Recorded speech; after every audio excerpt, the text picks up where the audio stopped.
Hello everyone, welcome back to YouTube channel. दोस्तों, बैसाख माह के शुक्ल पक्ष की सप्तमी तिथि को गंगा सप्तमी मनाई जाती है। दोस्तों, सबसे पहले गंगा जी ब्रह्मा जी की कमंडल से प्रकट हुई, उसके बाद भागीरथ जी ने गंगा जी को धरती पर उतारा था। तो दोस्तों, पूजा करने के लिए दोस्तों जहाँ पर भी पूजा करी जाती है उस जगह की साफ सफाई करके और वहाँ पर चावल का आसन देना चाहिए।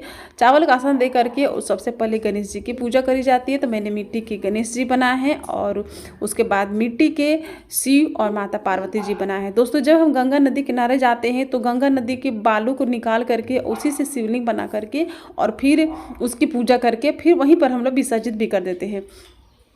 तो दोस्तों, सबसे पहले गणेश जी की पूजा करी जाती है। तो गणेश जी के ऊपर, शिव जी के ऊपर, माता पार्वती जी पर जल छिड़क करके और सबसे पहले वस्त्र रूपी कलावा दे देंगे और माता पार्वती और शिव जी को साथ में ही कलावा देंगे। एक तरह से ये गठबंधन हो जाती है। उसके बाद शिव जी को जैसे कि सफ़ेद रंग की चीज़ें प्रिय होती है तो सफ़ेद जनेऊ देने चाहिए। उसके बाद हम गणेश जी को लाल कुमकुम का टीका लगाएंगे, शिव जी को, माता पार्वती जी को, सभी को टीका लगाएंगे। दोस्तों, गंगा सप्तमी के दिन शिव जी, माता पार्वती जी की पूजा करने के बाद गंगा माता की पूजा करनी चाहिए, गंगा माता की आरती करनी चाहिए। दोस्तों, इस वर्ष 2023 में गंगा सप्तमी 27 अप्रैल दिन गुरुवार को मनाई जाएगी। तो आपको 27 अप्रैल दिन गुरुवार को गंगा जी की पूजा करनी है और भगवान शिव, माता पार्वती जी की विधिवत रूप से पूजा करनी है। उसके बाद दोस्तों, हल्दी कुमकुम चढ़ाने के बाद अक्षत चढ़ा देंगे और उसके बाद पुष्प चढ़ाने चाहिए। गणेश जी को दुर्वा चढ़ाने चाहिए अगर मिल जाते हैं तो। दोस्तों, शिव जी को जैसे कि ओढ़ल के फूल नहीं चढ़ाए जाते हैं तो हम उनको लाल गुलाब का फूल चढ़ा देंगे। अगर आपको सफ़ेद रंग के पुष्प मिल जाते हैं तो सफ़ेद रंग के पुष्प चढ़ा लीजिएगा और बेलपत्र मिल जाते हैं तो बेलपत्र चढ़ा लीजिएगा। उसके बाद धूप दिखाने चाहिए। धूप दिखाने के बाद भगवान जी को भोग लगाने चाहिए। भोग में जैसे कि शिव जी को सफ़ेद रंग का ही भोग लगाया जाता है तो चीनी का भोग लगा सकते हैं, गुड़ का, फल भी लगा सकते हैं, ऋतु फल का भोग लगा सकते हैं। भोग लगाने के बाद भगवान जी की आरती करनी चाहिए और हाथ जोड़कर प्रार्थना करनी चाहिए कि पूजा में किसी प्रकार की कोई कमी रह गई हो तो उसके लिए क्षमा कर दे। उसके बाद दोस्तों, जैसे कि मैंने आपको बताया कि गंगा सप्तमी है तो गंगा सप्तमी के दिन गंगा जी की भी पूजा करनी चाहिए शिव जी के साथ साथ।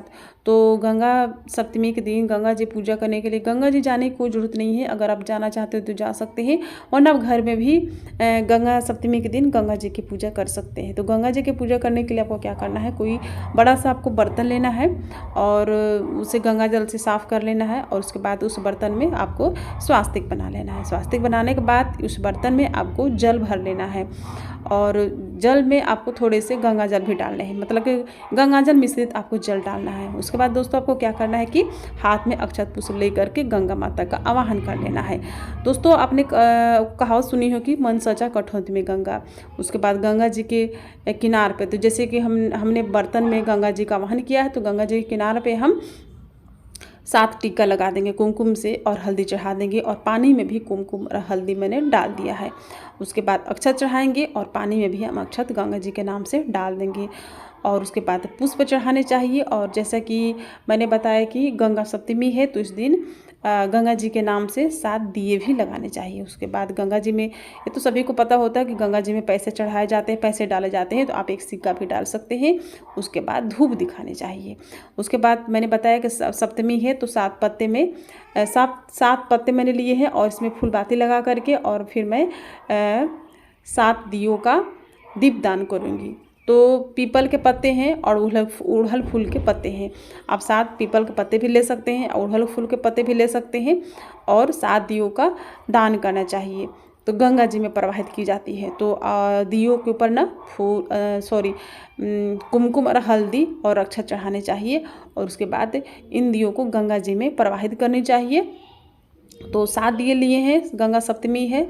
आप अधिक की संख्या में लेना चाहते हैं तो अधिक संख्या में भी ले सकते हैं। तो दोस्तों, सभी दियों को एक एक करके हम नदी में प्रवाहित करेंगे। मन में भाव रखेंगे कि हम गंगा नदी में दियों को प्रवाहित कर रहे हैं। मन में ऐसा भाव रख करके आपको पूजा करनी है और दियों का दान करना है। उसके बाद जब दिए आप रख लें उसके बाद धीरे धीरे पानी को, दियों को आगे बढ़ाना है। तो इस तरह से करना है और हाथ जोड़ करके प्रार्थना कर लेनी है। और लास्ट में जैसे कि गंगा जी को भोग भी लगाए जाते हैं। भोग में आपके पास जो भी मिष्ठान हो भोग लगा सकते हैं। मैं यहाँ पर गुड़ का भोग लगा रही हूँ और ड्राई फ्रूट्स का भोग लगा रही हूँ। दोस्तों, इस वर्ष 2023 में गंगा सप्तमी 27 अप्रैल दिन गुरुवार को मनाई जाएगी। तो दोस्तों गंगा सप्तमी के दिन गंगा जी का आवाहन करके पूजा करनी चाहिए और ब्रह्म मुहूर्त में उठ करके और हर हर गंगे बोलते हुए स्नान करनी चाहिए। तो दोस्तों एक कहावत सुनी होगी कि जो संत रविदास थे वे चमड़ा का काम करते थे, तो उन्हें गंगा जी जाने का समय नहीं मिला, तो वे घर में ही गंगा जी का वाहन किए कठवत में, और कठवत में ही गंगा जी आ गई और उन्हें वरदान दी, एक सोने की कंगन दी। तभी से कहावत निकल गई कि मन सच्चा और कठौती में गंगा।